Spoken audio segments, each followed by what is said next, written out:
조선 전역이 수년째 이어지는 극심한 가뭄으로 인해 논바닥이 거북등처럼 갈라지고 백성들의 처절한 곡소리가 메마른 하늘을 찌르던 그해 가을, 한양에서 수차례 낙방의 고배를 마신 김진수는 무거운 발걸음을 이끌고 고향인 혈월촌으로 향하고 있었다. 길가에 널브러진 굶어 죽은 시체들의 악취가 진동하며 까마귀들이 그 주위를 맴돌고 있었으나 그가 마주한 고향 마을의 초입은 기이할 정도로 풍요로운 황금빛 들판이 끝없이 펼쳐져 있어 마치 다른 세상에 발을 들인 듯한 착각마저 불러일으켰다. 마을 어귀에 서 있는 거대한 느티나무 아래에는 마을 사람들이 모여 희희낙낙하며 다가올 추석 맞이 준비에 여념이 없었는데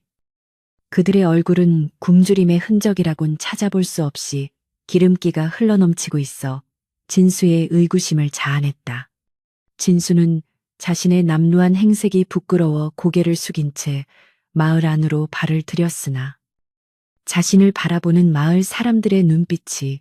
환영의 기색보다는 무언가 은밀한 비밀을 감추고 있는 듯한 서늘하고도 기괴한 살기를 머금고 있음을 직감적으로 느꼈다. 진수의 가문은 대대로 학문을 숭상하던 선비 집안이었으나 부친이 돌아가신 후 급격히 가세가 기울었고 그는 가문의 부흥을 위해 10년 세월을 한양의 차가운 단칸 방에서 책과 씨름하며 보냈지만 매번 과거 시험에서 낙방하여 이제는 돌아갈 곳조차 마땅치 않은 처지였다. 가슴속에 응어리진 출세에 대한 욕망과 현실의 비참한 절망감이 뒤섞여 그의 영혼을 좀먹고 있었기에 마을의 비정상적인 풍요로움은 그에게 부러움을 넘어선 묘한 질투심과 함께 알 수 없는 공포를 동시에 안겨주었다. 자택에 들어서자 오랜 시간 비어있던 집은 몰라보게 깨끗하게 정돈되어 있었고 그의 노모는 마치 수십 년은 젊어진 듯한 팽팽한 피부와 생기 넘치는 모습으로 아들을 맞이하며 주방에서 김이 모락모락 나는 쌀밥과 고기 반찬을 끊임없이 내어왔다. 진수는 굶주린 배를 채우려 숟가락을 들었으나 코끝을 스치는 음식의 향기 뒤에 숨겨진 마치 오래된 무덤에서나 날 법한 눅눅하고도 비릿한 흙냄새가 느껴져 순간 멈칫하며 어머니의 기이할 정도로 검은 눈동자를 뚫어지게 쳐다보았다. 어머니는 아들의 의심 섞인 시선을 눈치챈 듯 자애로운 미소를 지으며 얘야, 마을의 수호신께서 우리를 가련히 여기어 이토록 은혜를 베푸셨으니 너는 아무 걱정 말고 그저 이 귀한 음식을 배불리 먹고 기운을 차려 다음 과거를 준비하면 된단다라고 나지막이 속삭였다.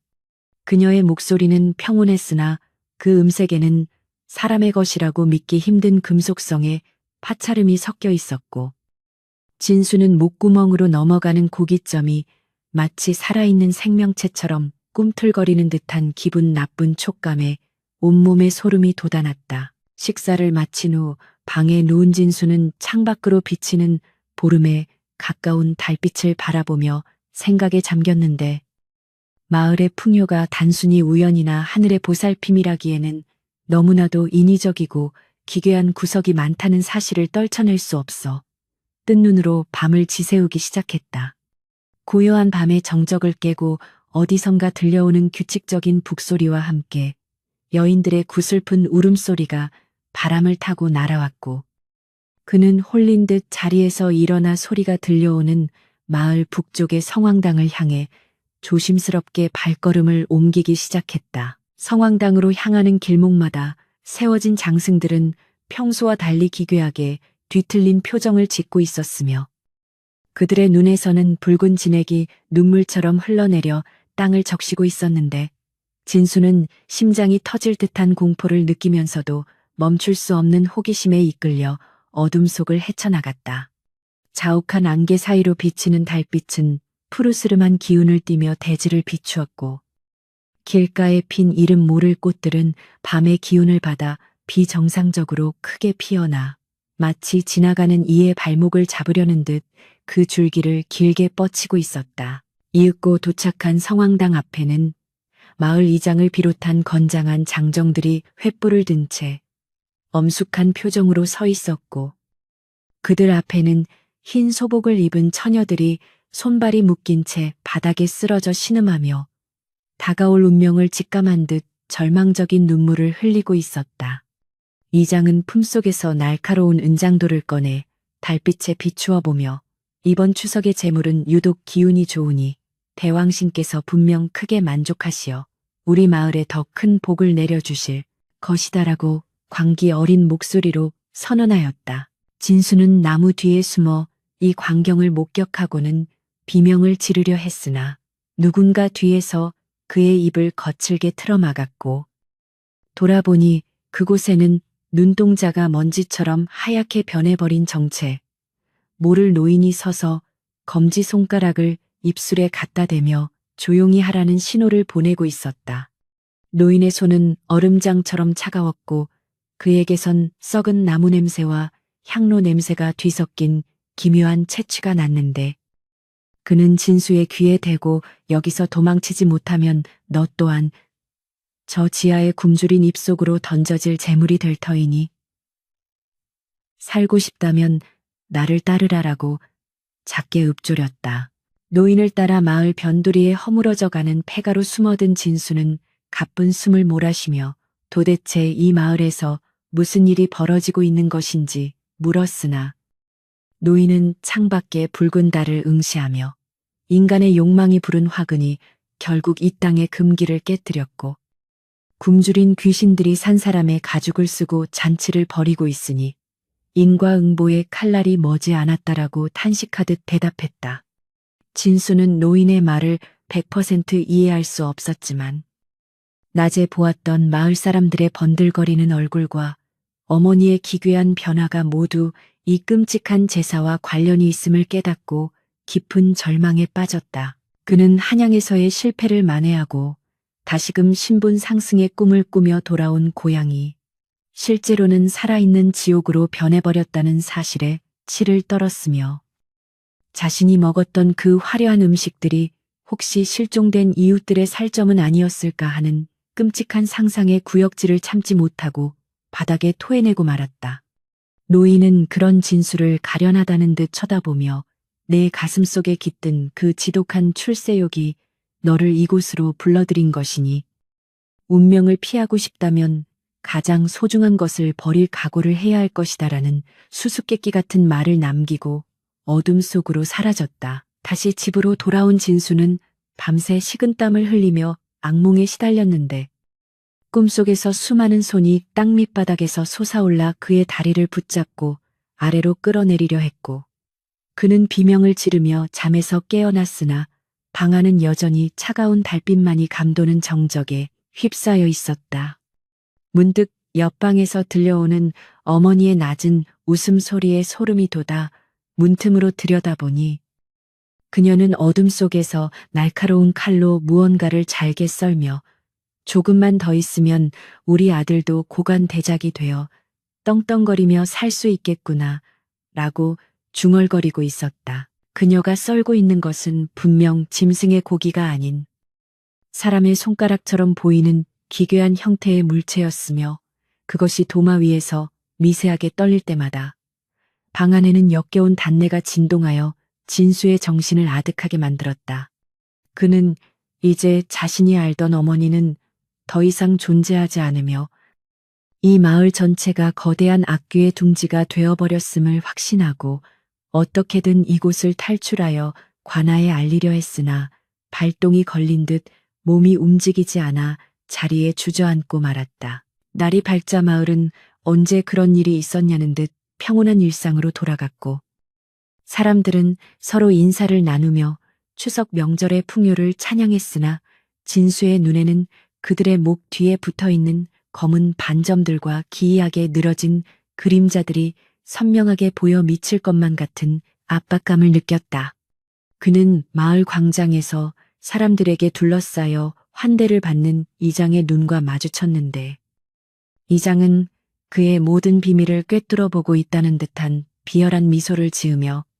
김선비, 한양 공부는 고단했겠지만 이제 우리 마을에서 편히 쉬면서 대업을 도모해 보시게라고 의미심장하게 말했다. 진수는 이장의 권유를 뿌리치고 마을 밖으로 나가는 유일한 고갯길로 향했으나 아무리 걷고 걸어도 다시 느티나무가 서 있는 마을 초입으로 돌아오게 되는 기이한 현상에 직면하여 자신이 결코 이 폐쇄된 공간을 벗어날 수 없음을 깨닫게 되었다. 길가의 핀 수풀들은 마치 살아있는 뱀처럼 그의 발목을 휘감으며 나아가지 못하게 방해했고, 공중에서는 정체 모를 까마귀 떼가 검은 구름처럼 몰려와 기괴한 소리로 그를 비웃는 듯한 울음소리를 내며 머리 위를 맴돌고 있었다. 결국 지쳐 쓰러진 진수 앞에 다시 나타난 것은 어젯밤의 그 눈 먼 노인이었으며, 그는 이 마을을 둘러싼 주술은 이미 산자의 힘으로는 풀 수 없는 지경에 이르렀으니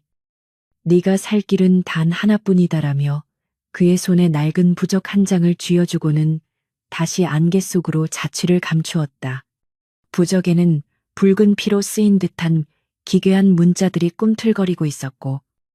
진수는 이것이 자신을 구원할 동아줄인지 아니면 더 깊은 수렁으로 밀어넣을 저주인지 알 수 없었으나 지푸라기라도 잡는 심정으로 그것을 가슴 깊숙이 품었다. 저녁이 되자 마을의 기운은 더욱 흉흉해졌고 집집마다 대문에 붉은 천을 내걸며 본격적인 대연회의 시작을 알렸는데, 진수는 자신의 방에 숨어 숨을 죽인 채 부적만을 꽉 쥐고 있었으나 방문 너머로 들려오는 어머니의 발소리가 점점 가까워지는 것을 느끼며 절망적인 공포에 휩싸였다. 어머니는 문 밖에서 진수야, 이 어미가 너를 위해 아주 특별한 보약을 준비했으니 어서 문을 열고 나와서 이 정성을 받아라라고 말하며 문고리를 거칠게 흔들기 시작했고,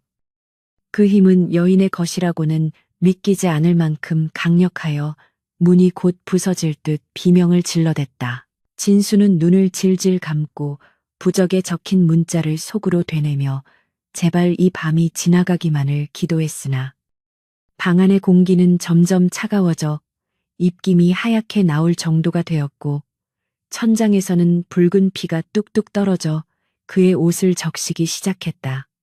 문득 고개를 들어 천장을 바라본 진수는 그곳에 거꾸로 매달린 수많은 마을 사람들의 얼굴을 목격했으며, 그들은 모두 눈과 입이 꿰매어진 채 원망 섞인 눈초리로 그를 내려다보고 있어 그는 정신을 잃기 일보 직전에 극심한 공포를 느꼈다. 마침내 방문이 박살나며 안으로 들어온 것은 어머니의 가죽을 뒤집어 쓴 거대한 구렁이 형상의 괴물이었고, 그것은 혀를 낼름거리며 네 속에 그 추악한 욕망이 나를 불렀으니 이제 너의 그 잘난 머리와 육신을 내어주어 나의 영생을 완성하라라고 포효하며 그를 덮치려 했다. 진수는 마지막 힘을 다해 가슴속에 부적을 치켜들었으나 부적은 아무런 반응 없이 검게 타들어갔고, 괴물의 날카로운 이빨이 그의 목덜미를 파고드는 순간 그는 비로소 자신이 처음부터 이 함정에 빠져 돌아올 수 없는 강을 건넜음을 깨달았다. 정신이 아득해지는 가운데 진수는 멀리서 들려오는 풍악 소리와 사람들의 웃음소리가 사실은 지옥에서 올라오는 망자들의 통곡 소리였음을 알게 되었고, 자신의 몸이 서서히 굳어가며 마을의 풍요를 유지하기 위한 하나의 비료로 변해가는 과정을 생생하게 감각하며 어둠 속으로 침잠에 들어갔다. 그렇게 혈월촌의 추석 전야는 수많은 욕망과 절망이 뒤섞인 채 피의 축제로 변모해 갔으며, 달빛 아래 빛나는 황금 들판은 인간의 육신과 영혼을 자양분 삼아 더욱 기괴하고 아름답게 일렁이며 다음 희생자를 기다리고 있었다. 어둠의 장막이 걷히고 희끄무레한 새벽빛이 혈월촌의 지붕 위를 덮었으나 진수의 마음속에 깃든 공포의 그림자는 더욱 짙게 드리워져 가시지 않았으며, 그는 자신의 방 한 구석에 웅크린 채 간밤의 그 참혹한 환상이 실제였는지 아니면 극심한 갈망이 만들어낸 망상이었는지 분간하지 못해 덜덜 떨고 있었다. 문 밖에서는 여전히 어머니의 온화한 목소리가 들려왔으나 그것은 더 이상 자식의 안위를 걱정하는 부모의 음성이 아니라 먹잇감을 유혹하는 굶주린 짐승의 기괴한 울음소리처럼 들려 진수의 고막을 찢는 듯한 고통을 안겨주었다. 그는 무거운 몸을 이끌고 방을 나서 마을 뒷산으로 이어지는 오솔길을 따라 정처 없이 걷기 시작했는데 길가에 늘어진 수양버들의 긴 가지들이 마치 목을 매단 수천 명의 망자들처럼 바람에 흔들리며 그의 어깨를 스칠 때마다 등골이 오싹해지는 살기를 느꼈다. 마을의 공기는 분명 풍요로운 수확의 계절을 알리고 있었으나 코끝을 자극하는 향기는 곡식의 구수함이 아닌 오래된 시체가 부패하며 내뿜는 독한 악취와 제단 위에 올려진 향로의 매캐한 연기 냄새가 뒤섞인 불길한 징조였다. 길의 끝자락에서 그는 어제 만났던 그 눈 먼 노인이 거대한 버드나무 아래에 가부좌를 틀고 앉아 마치 누군가를 기다리고 있는 듯한 기이한 모습을 목격하게 되었으며 노인은 눈이 보이지 않음에도 불구하고 진수가 다가오는 방향을 정확히 응시하며 쉰 목소리로 말을 건넸다. 노인은 어리석은 선비여. 네 놈의 발등을 적신 그 핏물이 아직 마르지 않았거늘 어찌하여 또다시 이 죽음의 그늘 아래로 발걸음을 재촉하느냐라고 일갈하며 지팡이를 땅바닥에 거세게 내리쳐 정적을 깨뜨렸다. 진수는 노인의 앞에 무릎을 꿇고 떨리는 목소리로 어르신, 이 마을의 실체가 무엇입니까? 제 눈에 보이는 저 풍요와 웃음소리 뒤에 숨겨진 그 끔찍한 광경들은 도대체 무엇이며 왜 저는 이곳을 벗어날 수 없는 것입니까? 라고 울먹이며 구원을 청하였다. 노인은 깊은 한숨을 내쉬더니 입술을 달싹이며 이곳은 이미 수백 년 전 원한을 품고 죽어간 자들의 무덤 위에 세워진 신기루이며 너희 마을 사람들은 영생과 북이라는 달콤한 독약에 중독되어 스스로 영혼을 괴물에게 팔아넘긴 가련한 꼭두각시들이다라고 폭로했다. 노인의 설명에 따르면 혈월초는 과거 대기근의 시절에 살아남기 위해 금지된 인육을 탐했던 자들의 후손들이 모여 사는 곳이었으며 그들은 자신들의 죄를 덮기 위해 외지인이나 마을의 약한 자들을 정기적으로 제물로 바쳐 대지의 분노를 잠재우는 가공할 주술을 이어오고 있었다.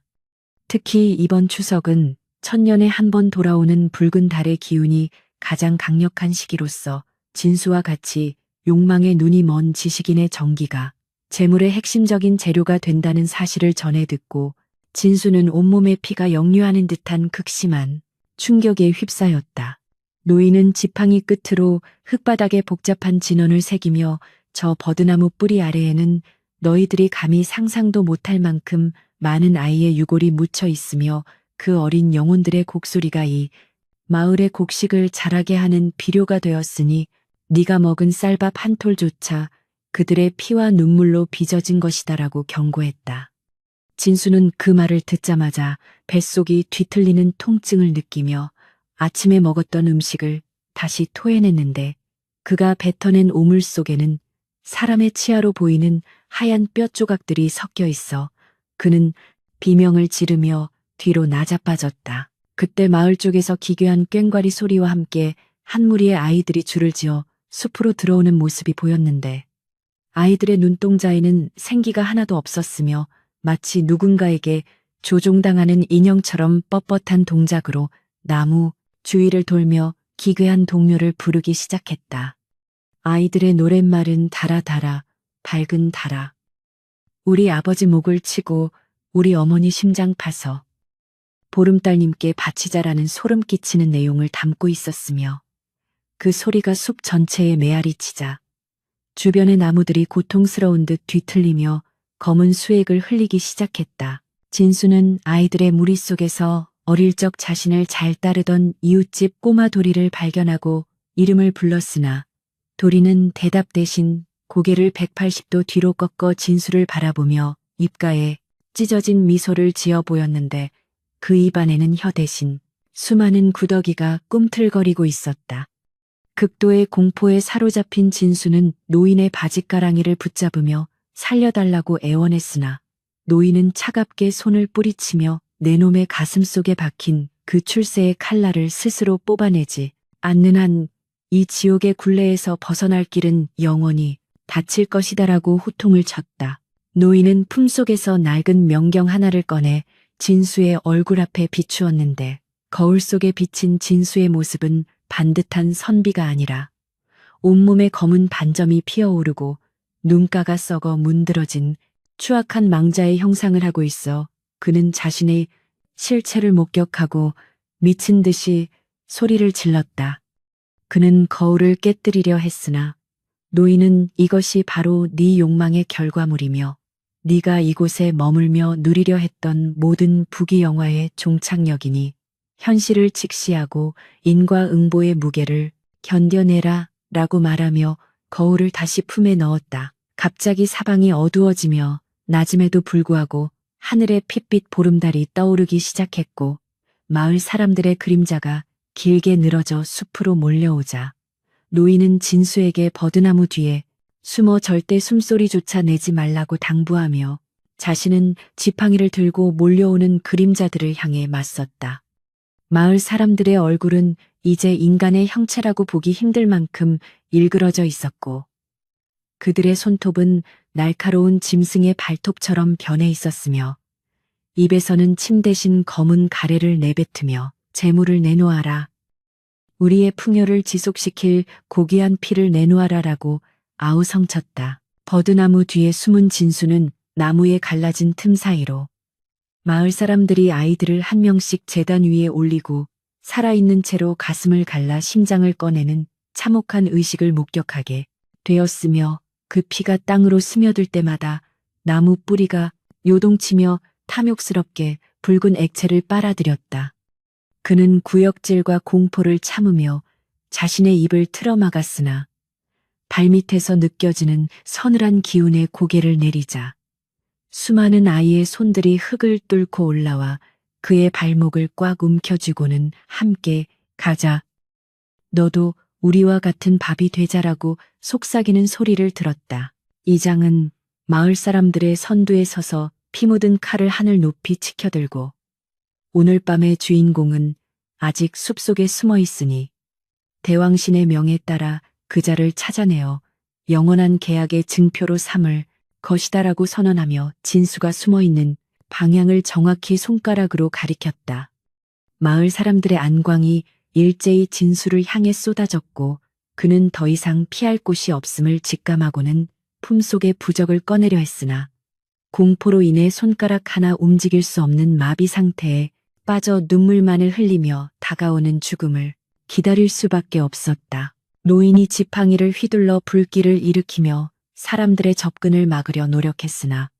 이장의 강력한 주술 앞에 노인은 맥없이 쓰러졌고 이장은 비웃으며 이 늙은 것이 주제넘게 하늘의 섭리를 거스르려 하는구나. 김선비는 이미 우리의 피와 살을 나누어 먹었으니 그 또한 우리의 일족이며 신의 그릇이다라고 일갈했다. 진수는 이장의 말 속에서 자신이 이곳에 도착한 첫날부터 먹었던 모든 음식이 단순한 환각이 아니라 실제로 금기된 육신이었음을 재차 확인하며 자신의 영혼이 이미 돌이킬 수 없을 정도로 오염되었음을 깨닫고 절망에 구렁텅이로 빠져들었다. 마을 사람들은 쓰러진 노인을 짓밟으며 진수에게 다가왔고 그들의 손이 그의 신체에 닿을 때마다 얼음장 같은 냉기가 심장까지 전달되어 온몸의 맥박이 멈추는 듯한 고통을 느꼈으며 그들은 그를 짐짝처럼 들어 올려 성황당의 지하 깊은 곳으로 끌고 가기 시작했다. 질질 끌려가는 진수의 시야에 들어온 풍경은 아름다운 고향의 모습이 아니라 수많은 촉수가 뒤엉켜 꿈틀거리는 거대한 괴물의 내장속과 같았으며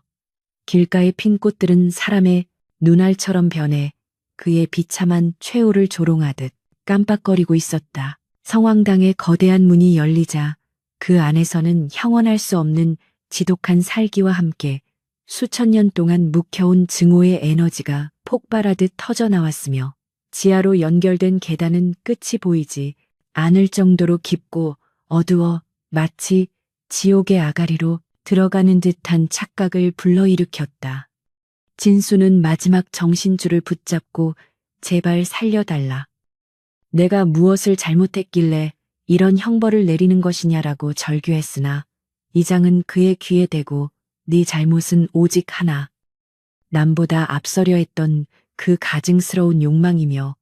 그것이 너를 이 잔치상의 제물로 인도한 유일한 길이다라고 속삭였다. 계단을 내려갈수록 주변의 벽면은 사람의 가죽으로 도배되어 있었고 그 가죽들은 여전히 살아있는 듯 미세하게 경련하며 고통의 신음을 내뱉고 있었는데 그 중에는 진수가 어린 시절 알고 지냈던 이웃 노인과 동네 형들의 반악, 얼굴도 섞여 있어 그의 정신을 완전히 붕괴시켰다.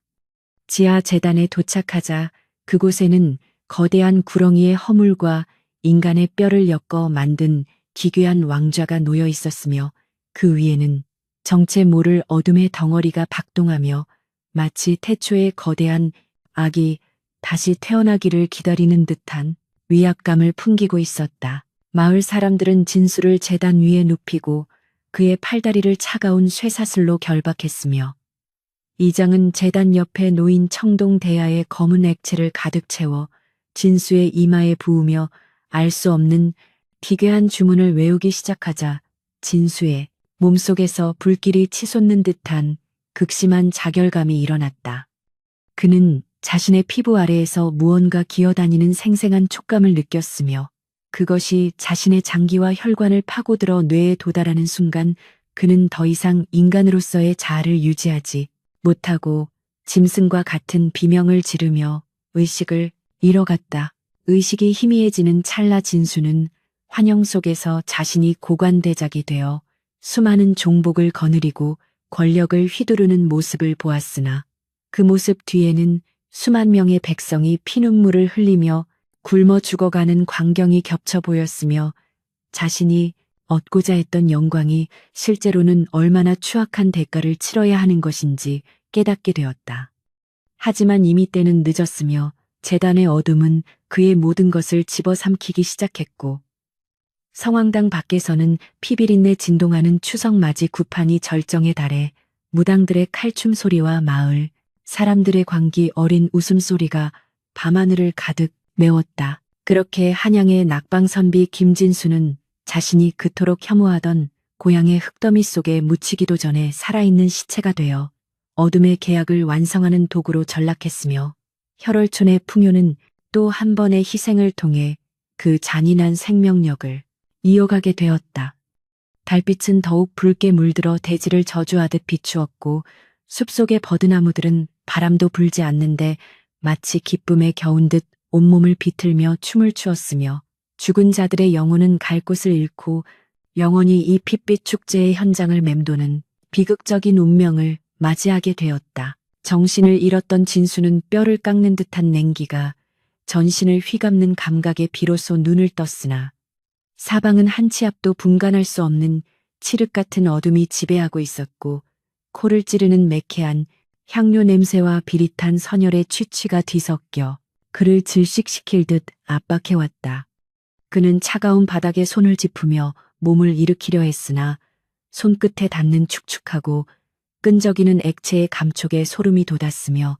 그것이 단순한 물이 아니라 누군가의 절망이 응축된 핏물임을 직감하고는 낮은 비명을 내뱉으며 뒷걸음질을 쳤으나 등 뒤의 벽면은 기괴한 진동을 내뿜으며 그를 가로막았다. 점차 어둠에 익숙해진 그의 시야에 들어온 것은 성황당 지하의 거대한 미로와 같은 공간이었으며 벽면을 따라 길게 늘어선 청동 촛대 위에서는 푸르스름한 도깨비불이 일렁이며 인간의 상식으로는 도저히 설명할 수 없는 기괴하고도 장엄한 공포를 자아내고 있었다. 불빛에 비친 벽면에는 이름 모를 고대 문자들이 꿈틀거리며 살아있는 뱀처럼 기어다녔고 그 문자들 사이사이로 박힌 무수한 인간의 안구들이 자신을 뚫어지게 응시하는 환각에 사로잡힌 진수는 심장이 터질 듯한 압박감을 느끼며 비틀거리는 발걸음으로 지하의 더 깊은 곳을 향해 나아갔다. 미로의 끝에 도달했을 때 진수는 광활한 지하 공동을 발견하게 되었는데 그곳에는 수천 개의 거대한 옹기 항아리들이 정갈하게 놓여 있었으며 각 항아리의 주둥이는 사람의 머리카락으로 꼰 굵은 새끼줄로 봉인되어 있어 그 안에서 새어나오는 살기가 주변의 공기를 차갑게 얼어붙게 만들고 있었다. 그는 공포에 질려 숨을 헐떡이면서도 무언가에 홀린 듯 가장 가까운 항아리로 다가가 봉인을 뜯어냈는데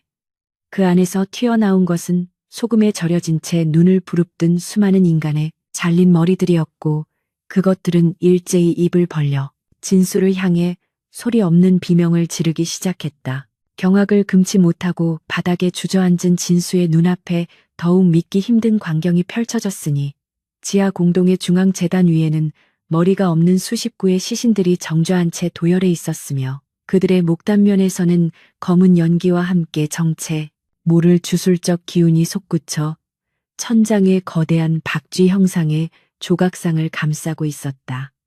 이들이 바로 마을 사람들이 대대로 모셔온 무두조상이라 불리는 존재들임을 깨달은 진수는 그들이 입고 있는 옷이 조선의 관복이나 양반의 의복임을 알아차리고 이곳이 단순한 무덤이 아니라 출세를 갈망하던 선비들을 유인해 도살한 사륙의 현장임을 확신하게 되었다. 그때 어둠 속에서 규칙적인 발소리가 들려오며 누군가 긴 복도를 지나 재단으로 다가왔는데 진수는 황급히 거대한 옹기 뒤로 몸을 숨기고 숨을 죽인 채 다가오는 그림자를 지켜보았으나 그 정체는 다름 아닌 자신의 노모였으며 그녀의 손에는 갓 잡아 올린 듯한 짐승의 심장과 알 수 없는 검은 가루가 가득 담긴 청동대야가 들려 있었다. 노모의 얼굴은 평소의 자애로운 모습은 간데 없이 광기로 가득 차 있었으며 그녀는 무두 조상들의 목 단면에 심장의 피를 골고루 뿌리며 조상님이시여. 이제 곧 저의 아들이 당신들의 위대한 육신을 이어받아 이 나라의 재상이 될 것이니 부디 이 천한 재물을 흠양하시옵소서라고 읊조렸다. 진수는 자신의 귀를 의심하며 어머니의 이름을 부르려 했으나 목소리가 나오지 않았고 그녀가 행하는 기괴한 의식을 지켜보며 인간의 탈을 쓴 악마가 다름 아닌 혈육이었다는 사실에 가슴이 찢어지는 듯한 고통과 함께 심연을 알 수 없는 배신감을 느꼈다. 노모는 바닥에 떨어진 시신의 손가락을 태연하게 집어들더니 그것을 자신의 입에 넣고 우자구작 씹어 삼키며 마치 극상의 별미를 즐기는 듯한 표정을 지었고 그녀의 목 뒤로는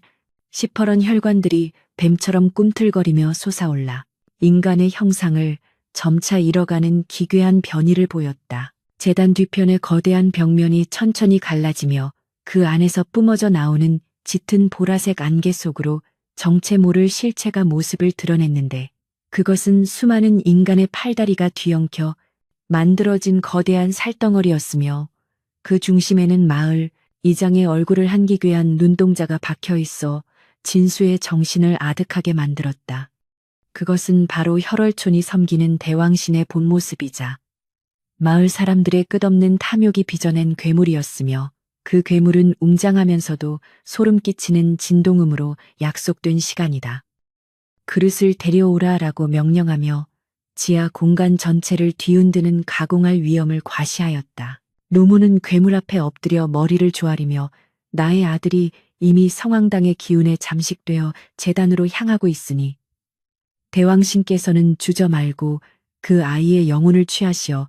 우리 가문의 영원한 권세를 허락하소서라고 간청하였고 그녀의 눈에서는 눈물 대신 검은 진액이 흘러내려 바닥의 핏물과 섞였다. 진수는 더 이상 지켜볼 수 없어 옹기 뒤에서 튀어나와 어머니, 도대체 무슨 짓을 하시는 겁니까? 사람이 어찌 이토록 잔인할 수 있단 말입니까? 라고 절규하며 그녀를 가로막았으나 노모는 차가운 눈빛으로 아들을 바라보며 비웃음 섞인 어조로 대답했다. 진수야, 네가 평생 책만 읽어서 무엇을 얻었느냐 가난과 멸시뿐이지 않았더냐. 하지만 이 대왕신께 너의 그 얄팍한 양심을 바치면 너는 만인이 우러러보는 자리에 오를 수 있으니 이것이야말로 진정한 효도가 아니겠느냐라고 말하는 노모의 입가는 찢어질 듯 기괴하게 벌어졌다. 그녀의 손이 진수의 멱살을 움켜쥐자 그 힘은 거대한 바위가 짓누르는 듯하여 그는 저항할 수 없었고 노모는 그대로 아들을 제단 위에 무두 조상들 사이에 던져버리며자 이제 대왕신과 하나가 되어 영원한 영광을 누리거라라고 광기 어리게 소리쳤다. 제단 위에 쓰러진 진수의 주변으로 무두 조상들이 기괴한 관절 소리를 내며 일어서기 시작했고 그들은 목이 없음에도 불구하고 진수의 영혼을 갉아먹으려는 듯 차가운 손길로 그의 사지를 압박하며 그의 체온을 서서히 앗아갔다. 진수는 가슴속 깊이 감춰두었던 낡은 부적을 다시 꺼내려 했으나 이미 그것은 노모의 주술에 의해 재가 되어 사라진 지 오래였고 그는 오직 자신의 가냘픈 정신력만으로 몰려오는 어둠의 파도를 막아내야 하는 절망적인 사투를 시작하게 되었다. 대왕신의 눈동자가 진수를 정면으로 응시하자 그의 머릿속으로 수천 년 동안 쌓인 원혼들의 절규와 피비린내 나는 기억들이 홍수처럼 밀려 들어왔으며 그는 자신이 살고자 했더니 세상이 얼마나 추악한 희생 위에 세워진 사상누각인지를 뼈저리게 느끼며 정신의 끈을 놓으려 했다. 그러나 문득 떠오른 것은 마을 밖에서 만났던 눈먼 노인의 경고였으며 그는 가장 소중한 것을 버려야 산다라는 그 수수께끼 같은 말을 되새기며 자신의 심장 깊숙한 곳에 자리 잡은 출세에 대한 집착과 가문에 대한 허망한 자부심을 스스로 도려내기 시작했다. 그가 욕망을 내려놓는 순간 제단을 감싸고 있던 검은 안개가 미세하게 흔들리기 시작했고 무두 조상들의 공격적인 움직임도 잠시 멈칫거렸는데 이장은 당황한 기색으로 무엇을 하느냐 저자의 영혼을 당장 찢어 발겨 대왕신의 허기를 채워라 라고 사자우를 토하며 자신의 마력을 더욱 쏟아부었다. 하지만 진수는 이미 죽음을 각오한 초연한 상태에 이르렀으며 그는 제단 바닥에 고인 핏물을 손가락으로 찍어 자신의 이마에 거꾸로 된 하늘의 문양을 그리며 내 육신은 내줄지언정 내 영혼은 결코 너희의 노예가 되지 않으리라라고 단호하게 선포했다. 진수의 선포와 함께 지하 공동의 공기가 뒤틀리며 성황당 천장에 매달려 있던 거대한 종이 스스로 울리기 시작했는데 그 소리는 악귀를 쫓는 청아한 진동이 아니라 오히려 모든 존재의 본질을 무너뜨리는 파멸의 선율에 가까웠으며 그 소리가 울릴 때마다 항아리 속의 머리들이 폭발하며 검은 연기로 화해 사라졌다. 노모는 귀를 막으며 비명을 질렀고 대왕신의 형체 또한 불안정하게 일렁이며 중심을 잃고 무너져 내리기 시작했으나 이장은 끝까지 포기하지 않고 자신의 심장을 직접 꺼내 제단에 바치며 최후의 저항을 시도하였다. 이장의 심장에서 뿜어져 나온 검은 피가 진수의 온몸을 적시며 그를 다시 어둠의 나락으로 끌어내리려 했으나 진수는 그 고통 속에서도 눈을 감지 않고 노모를 쳐다보았으며 그녀의 눈동자 속에서 일순간 비친 예전에 자애로웠던 어머니의 환영을 목격하고는 마지막 힘을 다해 그녀를 향해 손을 뻗었다. 그 손이 노모의 뺨에 닿는 순간 그녀를 지배하고 있던 악귀의 기운이 잠시 거치며 그녀는 내가 무슨 짓을 한 것이냐라고 오열하며 진수를 껴안았고 그들의 눈물은 제단의 핏물을 정화하는 유일한 빛이 되어 지하 공간을 환하게 비추었다. 하지만 대왕신은 이 기회를 놓치지 않고 거대한 촉수를 뻗어 진수와 노모를 동시에 관통해 버렸으며 그들은 고통을 느낄 새도 없이 서로를 껴안은 채 거대한 살덩어리 속으로 빨려 들어가기 시작했는데 이장은 그 광경을 보며 승리의 미소를 지었으나 그것은 멸망을 향한 서곡에 불과했다. 진수의 영혼이 대왕신의 핵과 충돌하는 순간 그가 버렸던 모든 욕망과 절망이 역설적으로 거대한 폭발력을 일으켜 괴물의 내부에서부터 파괴의 불길을 일으켰고 지하 공동 전체가 무너지기 시작하며 성황당은 대지의 거대한 구멍 속으로 가라앉기 시작했다. 무너져 내리는 돌더미 사이로 진수는 희미해지는 의식 속에서 자신을 구하려다 쓰러진 눈먼 노인이 성황당 입구에서 마지막 기도를 올리는 모습을 보았으며 노인은 이제야 모든 인과가 매듭지어지는구나. 죽음으로써 삶의 의미를 찾았으니 너는 비로소 자유로워질 것이다라고 나지막이 읊조리며 안개 속으로 사라져갔다. 성황당이 완전히 매몰되자 마을의 황금빛 들판은 순식간에 검게 타버린 잿더미로 변했고 기괴한 웃음소리를 내던 마을 사람들은 모두 한 줌의 먼지가 되어 사라졌으나 대지 아래에서는 여전히 알 수 없는 박동소리가 들려오며 끝나지 않은 저주를 예고했다. 진수는 어둠 속으로 깊이 가라앉으면서도 자신의 손을 꼭 쥐고 있는 어머니의 온기를 느꼈고 비록 육신은 멸하였으나 영혼만은 그 끔찍한 굴레를 벗어났다는 사실의 작은 안도감을 얻으며 영원한 안식으로 향하는 듯했으나 그의 귓가에는 누군가 다시 계약은 아직 끝나지 않았다라고 속삭이는 소리가 들려와 소름을 돋게 했다. 그것은 대왕신의 목소리도 이장의 목소리도 아닌 바로 진수. 자신의 내면 깊은 곳에서 울려 퍼지는 지독한 욕망의 메아리였으며 그는 자신이 완전히 소멸하지 못하고 또 다른 형태의 어둠으로 다시 태어날 것임을 직감하며 공포에 몸부림쳤다. 결국 혈월촌의 지하 성황당에 숨겨져 있던 끔찍한 실체는 진수라는 재물을 통해 한 차례 폭발하였으나 그 씨앗은 완전히 제거되지 않은 채 대지 깊숙한 곳에서 새로운 싹을 틔울 준비를 하고 있었으며 추석의 붉은 달은 여전히 하늘 위에서 이 비극적인 결말을 비웃듯 차갑게 내려다보고 있었다. 사라진 마을의 터 위에는 오직 검게 탄 느티나무 한 그루만이 남아 바람에 흐느끼며 지나가는 나그네들에게 경고의 메시지를 전하고 있었으나 인간의 탐욕은 그 경고마저도 유혹의 목소리로 착각하게 만들 만큼 지독하고도 뿌리 깊은 것이었다. 성황당의 파편들 사이에서 발견된 한 권의 낡은 사초에는 김진수라는 이름 옆에 욕망의 눈이 멀어 제 발로 지옥에 들어간 자. 그러나 끝내 영혼의 마지막 불꽃을 태워 어둠과 함께 잠들다라고 적혀 있었으나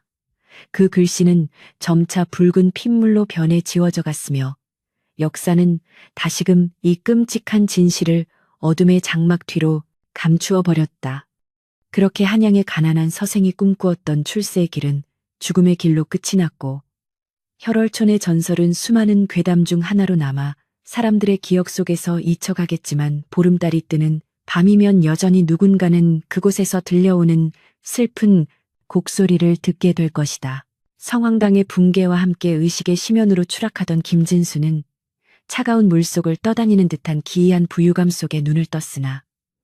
그곳은 이승의 법도가 통하지 않는 명부의 입구이자 모든 인과가 뒤엉킨 혼돈의 공간이었으며 사방에서는 보이지 않는 망자들의 흐느낌이 파도처럼 밀려와 그의 귓가를 어지럽혔는데 그는 자신의 육신이 조각조각 부서져 나가는 고통 속에서도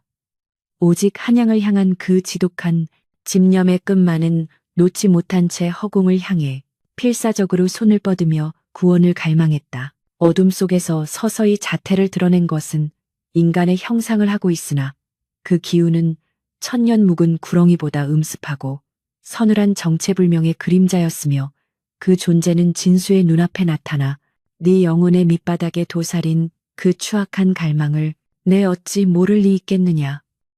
네가 진정으로 원하는 것이 고작 평범한 선비의 삶이냐 아니면 만인을 발 아래 두는 절대 권력의 영광이냐라고 물으며 그의 가슴 속 가장 깊은 상처를 날카로운 손톱으로 후벼 파듯 자극하며 거부할 수 없는 달콤한 제안을 던졌다. 그림자의 손길이 진수의 이마에 닿자마자 그의 머릿속에는 장엄한 궁궐의 정경과 함께 금관 조복을 입고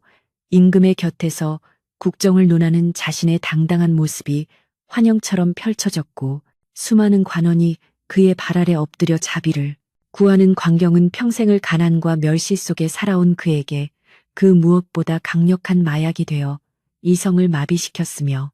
진수는 이것이 악마의 함정임을 알면서도 차마 그 환상에서 눈을 돌리지 못한 채 떨리는 목소리로 내가 무엇을 바쳐야 그 자리에 오를 수 있느냐라고 되물었다. 그림자는 기괴한 웃음소리를 내며 네가 바쳐야 할 것은 내 가슴 속에 남은 마지막 양심 한 조각과 네가 권력을 얻을 때마다 내 손에 피를 묻혀야 할 무고한 생명들의 원한이니라. 너는 이제부터 나의 사도가 되어 세상의 법도를 무너뜨리고 어둠의 질서를 세우는 도구가 되어야 할 것이다라고 말하며 품속에서 인간의 가죽으로 만든 기이한 두루마리를 꺼내 놓았는데 그 위에는 이미 수많은 낙방 선비들의 이름이 핏빛으로 선명하게 적혀 있어 소름을 돋게 하였다. 진수는 순간적으로 갈등하며 자신의 손을 내려다보았으나 이미 그 손은 탐욕의 검은 반점으로 물들어 있었고 그는 이제 돌아갈 길이 없음을 직감하며 그림자가 내미는 날카로운 바늘을 받아 자신의 약지를 깊숙이 찔러 선혈을 내뿜게 한 뒤 두루마리의 가장 높은 자리에 자신의 이름을 정자로 써 내려갔는데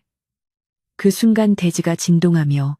지하 명부의 모든 망자가 일제히 환호하는 듯한 소름 끼치는 통곡 소리가 공간 전체를 가득 메우며 계약의 완성을 알렸다. 계약이 체결되자마자 진수의 육신은 기이한 활력으로 가득 차기 시작했으나 그의 눈동자는 더 이상 생기가 없는 칠흑 같은 어둠으로 변해버렸고 그림자는 그의 귀에 대고 이제 너는 죽음에서 돌아가 인간의 가죽을 쓴 괴물로서 세상을 통치할 것이니 네가 얻는 모든 영화는 결국 나의 배를 불리는 재물이 될 것이다라고 속삭이며 그를 다시 현실의 공간으로 밀어냈는데 그는 정신을 잃기 직전 자신이 방금 팔아넘긴 것이 단순한 영혼이 아니라 가문의 명예였음을 깨닫고 절규했다. 눈을 떴을 때 진수는 성황당이 무너진 자리가 아니라 한양으로 향하는 길목의 어느 이름 모를 주막 평상 위에 누워 있었으며 주변의 풍경은 마치 아무 일도 없었다는 듯 평온했으나 그의 품 안에는 지하에서 보았던 그 인피, 두루마리의 복사본이 서늘한 기운을 내뿜으며 갈무리 되어 있었고 그는 자신의 머릿속에 과거 시험의 모든 답안이 신령한 주술처럼 선명하게 각인되어 있음을 깨닫고 전율하며 자리에서 일어나 한양을 향해 광기 어린 웃음을 터뜨리며 달려가기 시작했다. 한양에 도착한 진수는 단숨에 과거 시험에 응시하여 장원 급제의 영예를 안았으나 그의 식권에는 인간의 지혜로는 결코 도달할 수 없는 기괴하고도 심오한 통치 철학이 담겨 있어 임금과 대관들을 경탄케 하였으며 그는 단숨에 권력의 핵심부로 진입하여 사헌부의 요직을 차지하게 되었는데 그가 판결을 내릴 때마다 억울한 자들의 피가 강물을 이루었으나 그의 앞길을 가로막는 자는 그 누구도 살아남지 못해 조정 내에는 그를 향한 공포와 경외심이 동시에 감돌기 시작했다. 진수는 권력의 정점에 다가갈수록 지하의 그림자와 약속한 피의 재물을 바치기 위해 무고한 백성들을 대역죄로 몰아 처형하는 잔인함을 보였으며 처형장에서는 언제나 그가 직접 집행을 참관하며 망나니의 칼날 끝에 묻은 핏방울을 은밀히 수집하여 자신의 비밀 서재에 보관하였고 그 피가 모일 때마다 그의 주술적 힘은 더욱 강력해져 인간의 노화마저 거스르는 기이한 생명력을 유지하게 되었으나 그의 내면은 이미 썩어 문드러져 오직 파멸만을 갈구하는 공허한 껍데기만 남게 되었다. 그러던 어느 날 진수의 앞에 혈월촌에서 실종되었던 어머니의 환영이 다시 나타나 아들아. 네가 얻은 그 영화가 정녕 네가 꿈꾸던 것이냐. 네 손에 묻은 피가 이미 하늘을 가릴 지경이니 이제 그만 멈추고 네 죄업을 씻어라라고 피눈물을 흘리며 호소하였으나 이미 어둠의 계약에 속박된 진수는 어머니는 저를 위해 죽으셨으면서 왜 이제 와서 제 앞길을 막으십니까? 이 권력이야말로 제가 존재해야 할 유일한 이유입니다.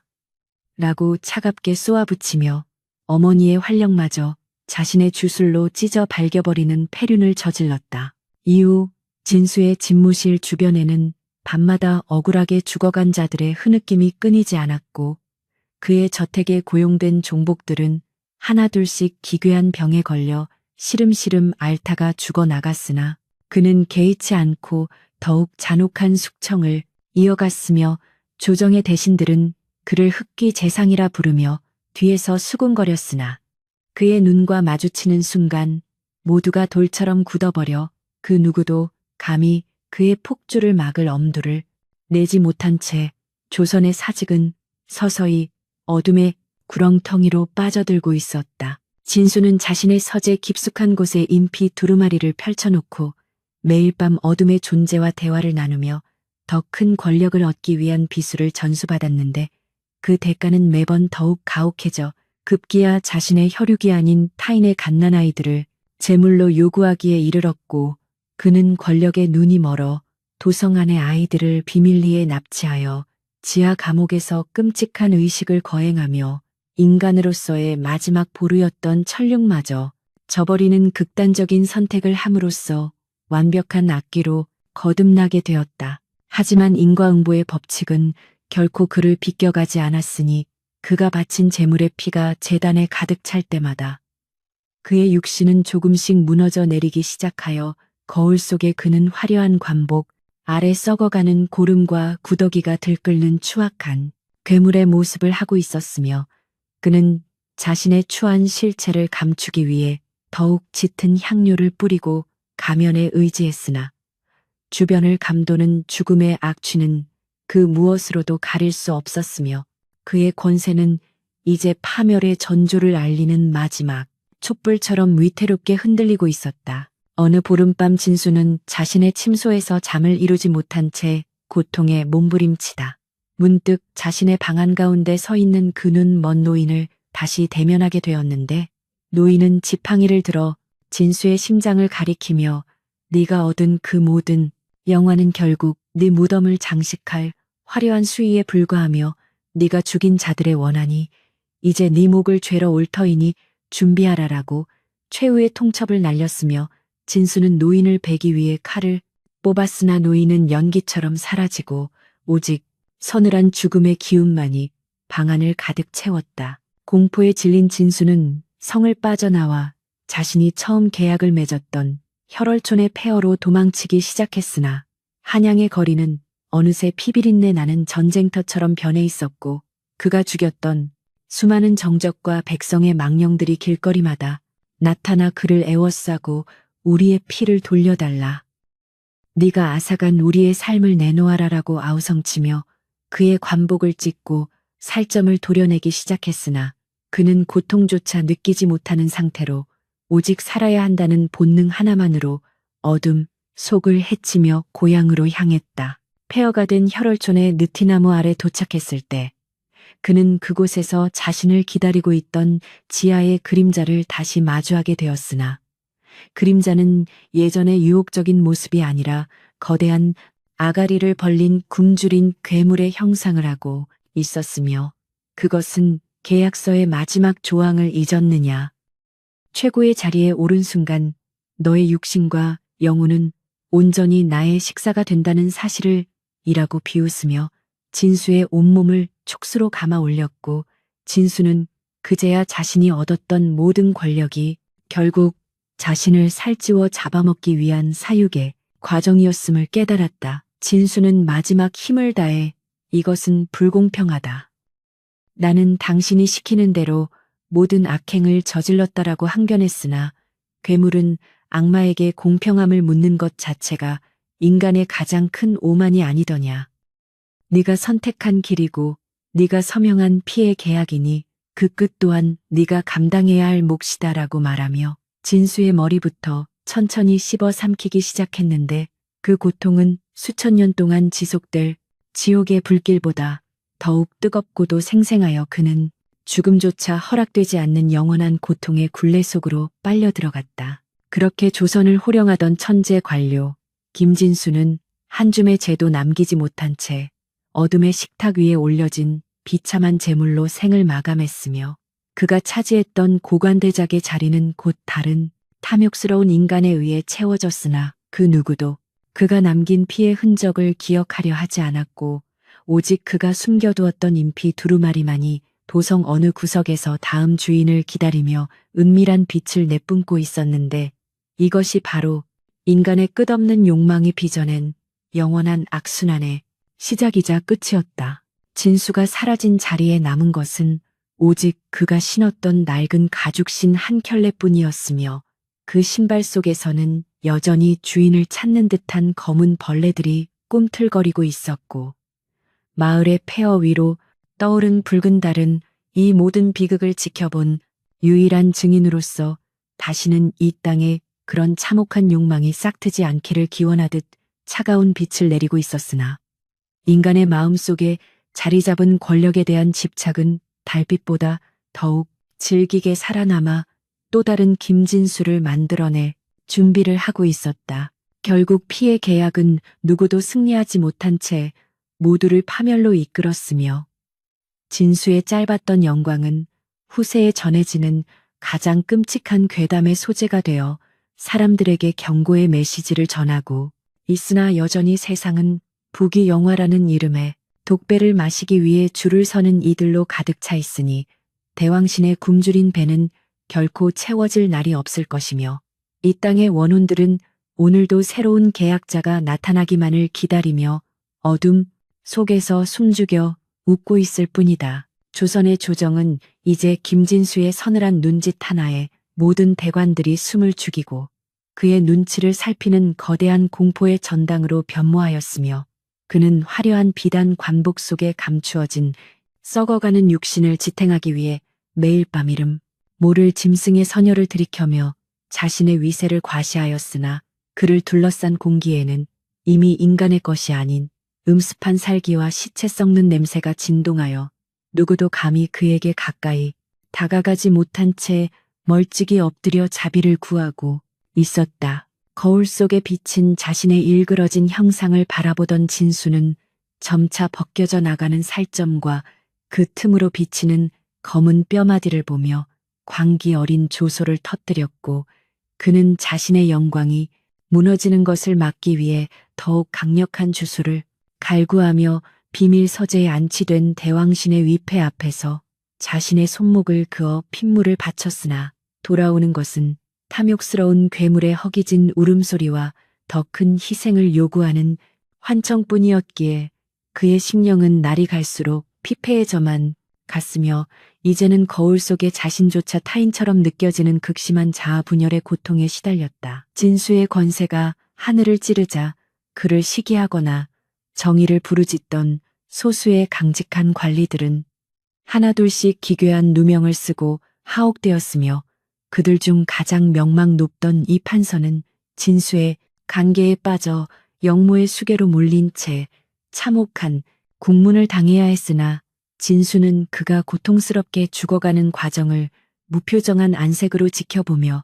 오히려 그 절망의 기운을 자신의 주술적 양분으로 삼는 잔인함을 보였고 그가 내뱉는 저주의 말들이 자신의 영혼을 갉아먹는 줄도 모른 채 오직 눈앞의 절대적 권력이라는 환상에 도취되어 세상을 피로 물들여 갔다. 어느덧 도성 안에는 해가 저물면 김진수의 저택 근처를 지나는 이들이 원인 모를 병에 걸려 죽어나간다는 흉흉한 소문이 파다하게 퍼졌으며 백성들은 그를 인간이 아닌 저주받은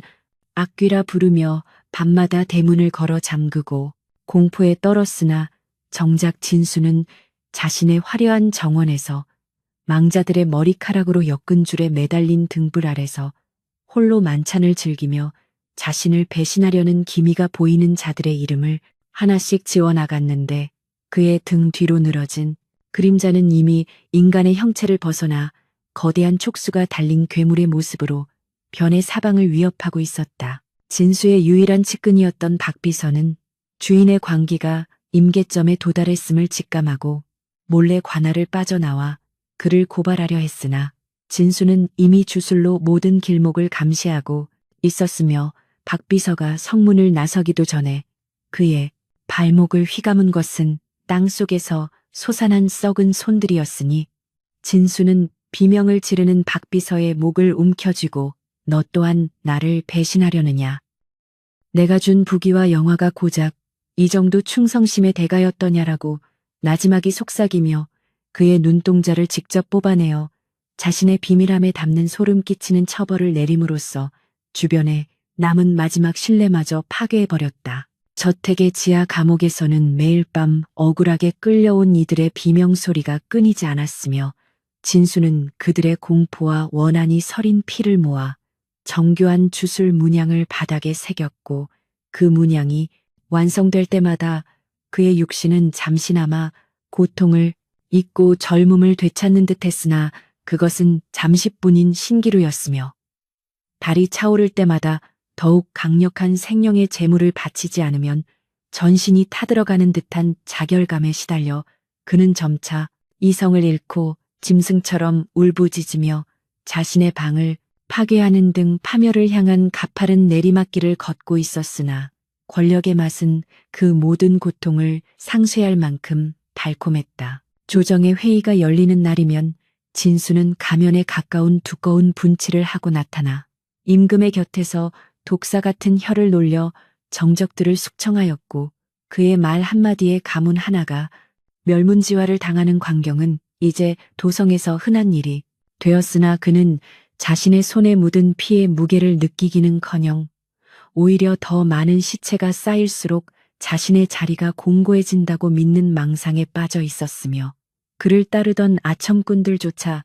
이제는 그의 곁을 지키는 것이 언제 터질지 모르는 폭탄을 안고 있는 것과 같다며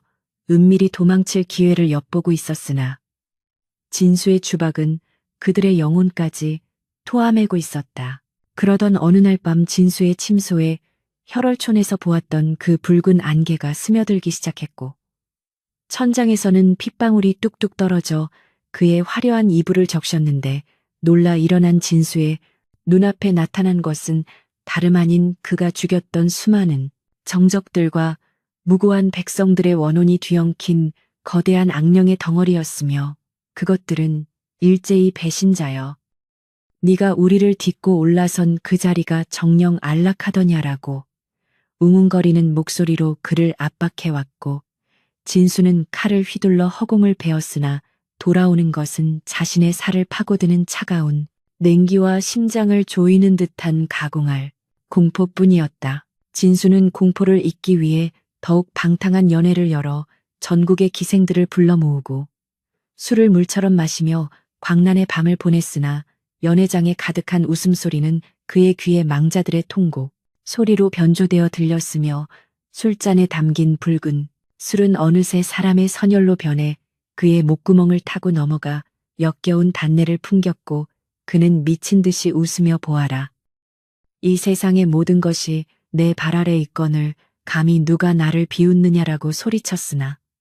그를 바라보는 기생들의 눈동자 속에는 이미 생기가 사라진 채 죽음의 그림자만이 짙게 드리워져 있어 연회장은 순식간에 시체들의 잔치로 변모했다. 가장 믿었던 호위무사마저 진수를 암살하려다 실패하여 처형당하는 사건이 발생하자 진수의 의심은 극에 달해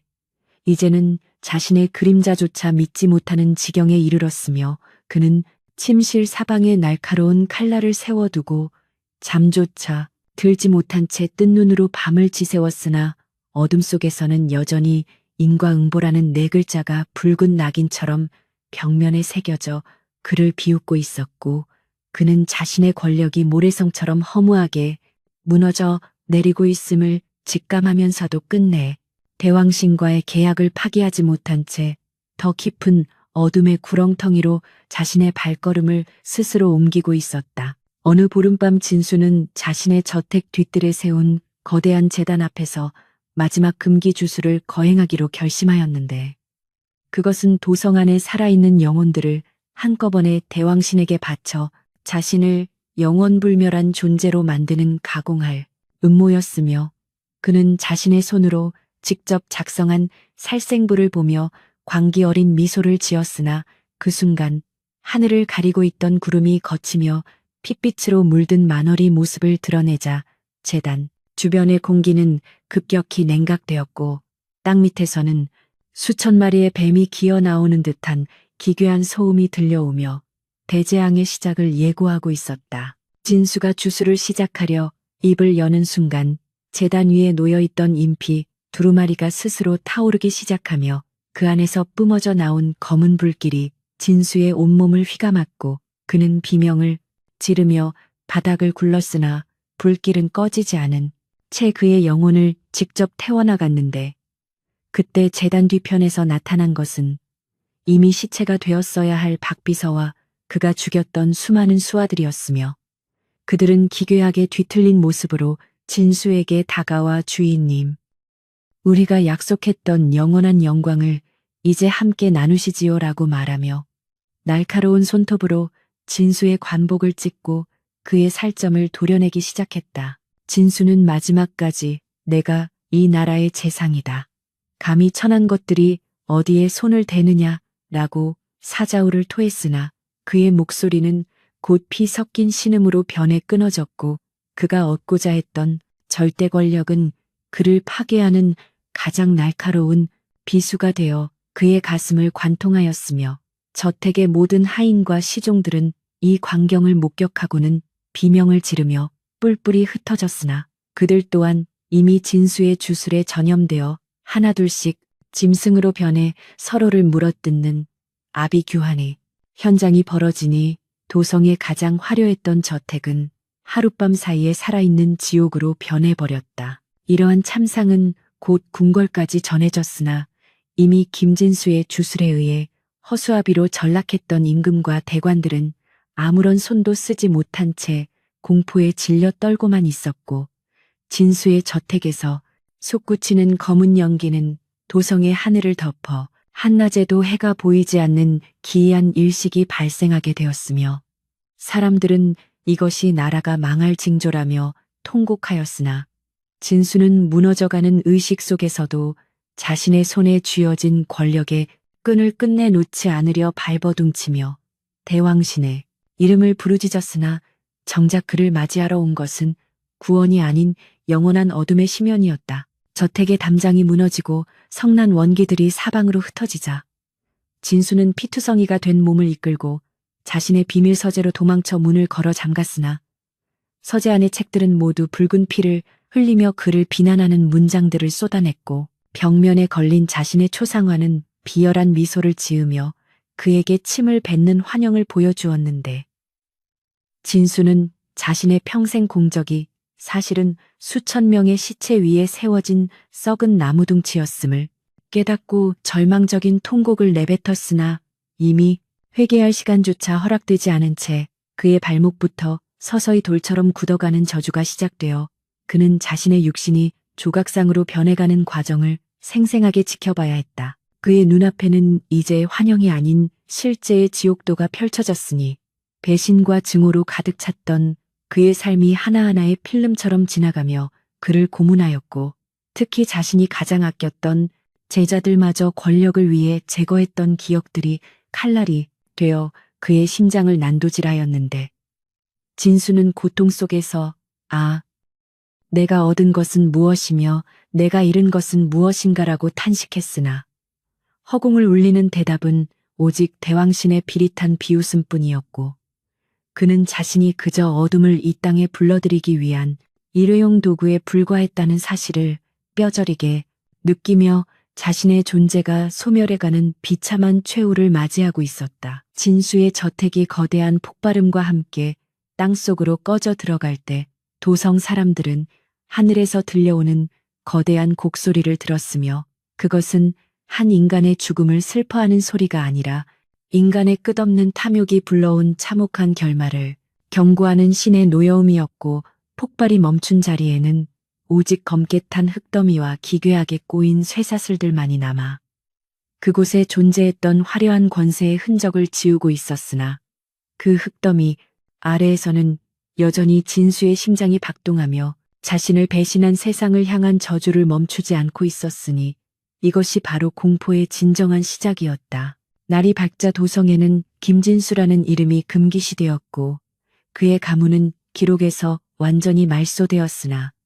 사람들은 여전히 밤마다 그의 저택터에서 들려오는 날카로운 웃음소리에 전율하며 잠을 이루지 못했으며 그의 배신과 폭정으로 상처 입은 민심은 쉽게 회복되지 않은 채 서로를 불신하고 미워하는 도끼가 도성 전체에 가득 퍼져나갔으니 진수가 남긴 진정한 유산은 권력이 아니라 영원히 가시지 않을 공포와 배신의 씨앗이었고, 그것은 다음 세대에서도 누군가의 욕망을 자양분 삼아 다시 피어날 준비를 마쳤다. 진수의 마지막을 지켜보았던 한 늙은 사관은 비밀리에 기록하기를, 욕망은 소금을 먹는 것과 같아 마실수록 더욱 갈증을 일으키고 결국 자신의 피까지 말려 죽인다라고 적었으나, 그 사관마저 그날 밤 원인 모를 화마에 휩쓸려 사라졌으니 진실은 다시금 어둠 속에 묻히고 오직 핏빛 달만이 이 모든 배신의 드라마를 지켜본 채 차갑게 웃고 있었을 뿐이며, 조선의 밤은 이전보다 더욱 깊고 서늘한 어둠 속에 잠식되어 가고 있었는데, 이는 앞으로 다가올 더 큰 재앙의 전조에 불과했다. 최고의 권력을 누렸던 자가 가장 비참한 모습으로 자신의 수하들에게 찢겨나가는 광경은 인간의 역사 속에서 반복되는 필연적인 인과응보였으나, 김진수는 끝내 그 진리를 깨닫지 못한 채 영원한 어둠의 계약 속에서 고통받는 망령이 되어 자신의 무덤 주위를 맴돌게 되었고, 혈월촌에서 시작된 그 끔찍한 연은 이제 도성을 넘어 나라 전체를 뒤흔드는 거대한 악업의 소용돌이가 되어 모든 일을 집어삼키려 하고 있었으니, 공포의 끝은 아직 저 멀리 보이지 않는 심연 속에 감추어져 있었다. 핏빛으로 물든 만월이 지평선 너머로 서서히 기울어가며 대지 위에 깔린 불길한 안개를 걷어냈으나, 김진수의 영혼이 마주한 어둠은 결코 거치지 않는 영원한 심연이었으며, 그는 자신의 육신이 이미 성황당의 잿더미와 함께 소멸하였음에도 불구하고 여전히 온몸을 조여오는 차가운 쇠사슬의 무게와 살을 파고드는 듯한 자결감을 생생하게 느끼며 허공을 향해 소리 없는 비명을 내뱉었으나, 돌아오는 것은 오직 자신의 추악한 욕망이 만들어낸 기괴한 메아리뿐이었다. 그는 이제 인간의 법도가 아닌 명부의 잔혹한 인과율에 따라 자신이 저지른 모든 악행을 영원히 되풀이해야 하는 형벌의 방에 갇히게 되었으며, 그곳의 벽면은 그가 권력을 위해 배신했던 수많은 동료와 무고한 백성들의 일그러진 얼굴들로 가득 차 있었고, 그들은 일제히 입을 벌려 진수의 영혼을 향해 네가 얻은 그 영화의 대가를 이제 우리의 고통으로 갚으라고 저주를 퍼부으며 그의 가슴 속에 박힌 탐욕의 가시를 더욱 깊숙이 밀어넣어 영원히 마르지 않는 피의 눈물을 흘리게 하였다. 어둠의 사자인 대왕신은 이제 거대한 괴물의 형상을 벗고 진수가 그토록 갈망했던 고관대작의 화려한 관복을 입은 채 그의 앞에 나타나 비열한 미소를 지으며, 네가 꿈꾸던 그 자리에 앉아보니 기분이 어떠하냐. 인간의 탐욕은 끝이 없어 결국 제 몸을 갉아먹는 줄도 모르고 독배를 마시는 법이니, 너 또한 그 어리석은 중생들 중 하나에 불과했음을 이제야 깨달았느냐라고 조롱하며 진수의 머리채를 휘잡아 지옥의 가장 깊은 구렁텅이인 아비지옥의 입구로 그를 거칠게 내던졌다. 진수는 추락하는 와중에도 한양의 화려한 궁궐과 혈월촌의 황금빛 들판을 환상처럼 목격하였으나, 그것들은 곧바로 썩어 문드러진 시체들의 산과 피비린내 나는 도살장으로 변모하였고, 그는 자신이 세상을 위해 일한다고 자부했던 모든 명분이 사실은 자신의 비대한 자아를 채우기 위한 가증스러운 변명에 불과했음을 뼈저리게 느끼며 자신의 존재 자체를 지워버리고 싶어 했으나, 계약의 속박은 그의 소멸조차 허락하지 않은 채 고통의 감각만을 무한히 증폭시켰다. 지옥의 한복판에 떨어진 진수의 주위로 그가 죽였던 어머니와 이장의 망령들이 나타나 그를 애워쌌는데, 어머니의 얼굴은 자애로웠던 옛 모습이 아니라 반쯤 썩어 문드러진 채 눈동자에서 구더기가 기어나오는 처참한 형상이었으며, 그녀는 진수야. 네가 바친 이 어미의 심장이 아직도 여기서 뛰고 있단다. 너도 어서 이 뜨거운 가마솥에 들어와 우리와 함께 영원한 잔치를 벌이자라고 속삭이며 진수의 팔을 붙잡고 펄펄 끓는 샘물 속으로 그를 끌어당기는 잔인한 재회를 강요하였다. 진수는 뜨거운 샘물 속에서 온몸의 가죽이 벗겨지고 뼈가 녹아내리는 극심한 고통을 겪으면서도 죽지 못한 채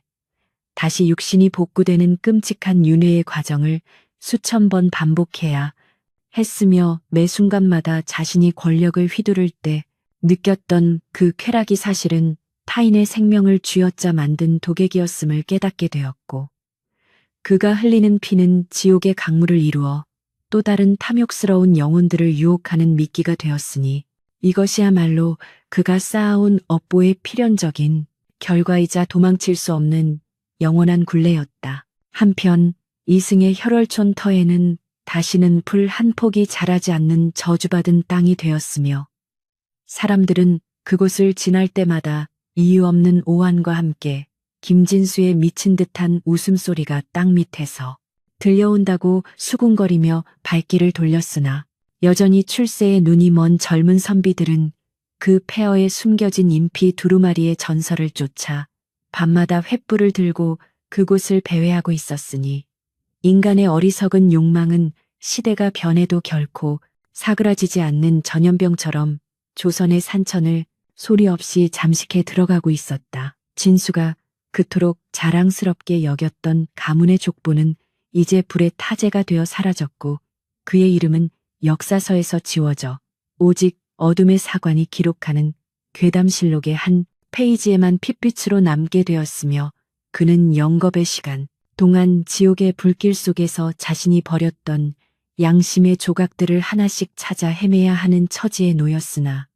그 조각들은 그가 손을 뻗을 때마다 날카로운 칼날로 변해 그의 손바닥을 찢어 발겼으니, 이는 배신자가 감내해야 할 가장 가혹한 형벌 중 하나로 기록되었다. 어느덧 수백 년의 세월이 흘러 조선의 왕조가 무너지고 세상의 질서가 바뀌었음에도 불구하고 진수의 영혼은 여전히 지옥의 어느 구석에서 조금만 더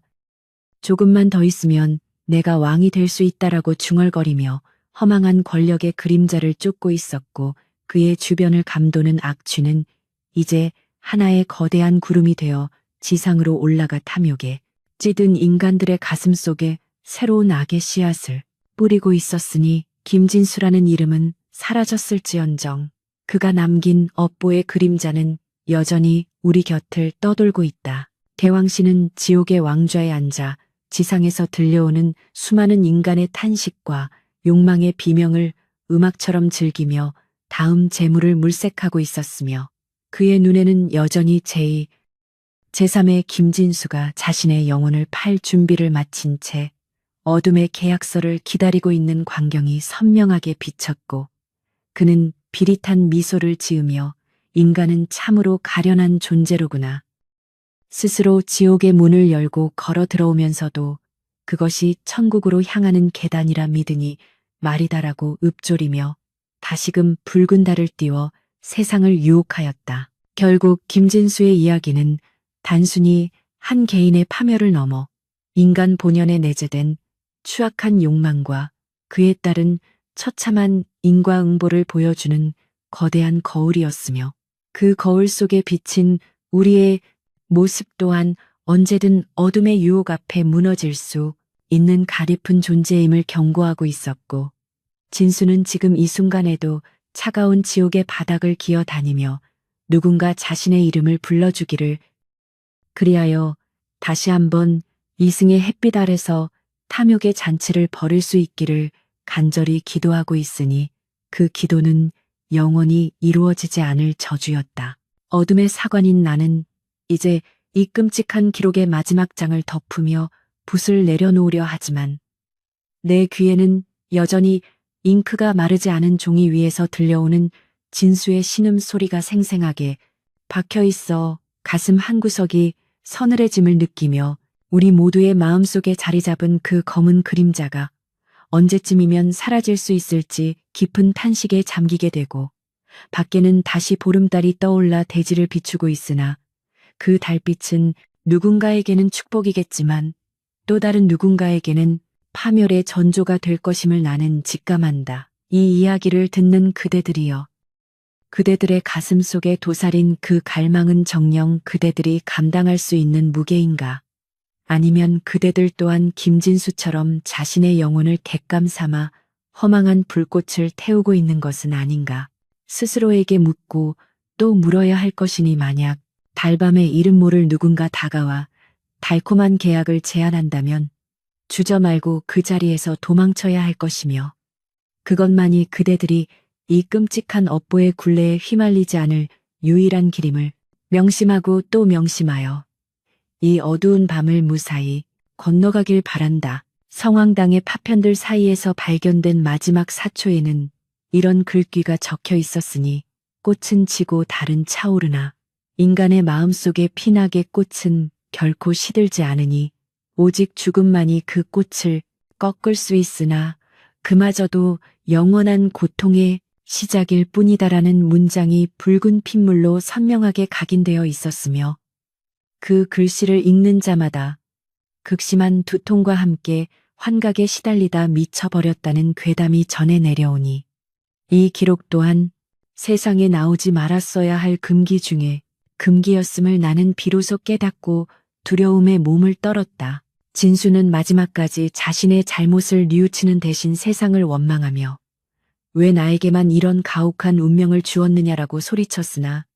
그 대답은 이미 수백 년 전 혈월촌의 그 늙은 노인이 들려주었던 가장 소중한 것을 버려야 산다는 말 속에 담겨 있었으며 그는 결국 아무것도 버리지 못한 채 자신의 모든 것을 잃어버리는 가장 비참한 패배자가 되어 영원한 어둠 속으로 침잠에 들어갔고 그의 이름은 이제 공포의 대명사가 되어 보름달이 뜨는 밤마다 아이들의 울음을 그치게 하는 수단으로 전락하여 영원히 비웃음거리가 되었다. 조선의 역사는 이토록 잔인한 비밀들을 품은 채 오늘도 유유히 흐르고 있으나 그 물결 아래 숨겨진 시체들의 원한은 결코 가라앉지 않은 채 새로운 파도를 기다리고 있으며 김진수의 영원한 업보는 단순히 한 남자의 이야기가 아닌 우리 모두의 내면에 잠든 어둠을 깨우는 날카로운 경종이 되어 이 밤의 정적을 깨뜨리고 있으니 부디 깨어있는 정신으로 이 공포의 끝을 지켜보고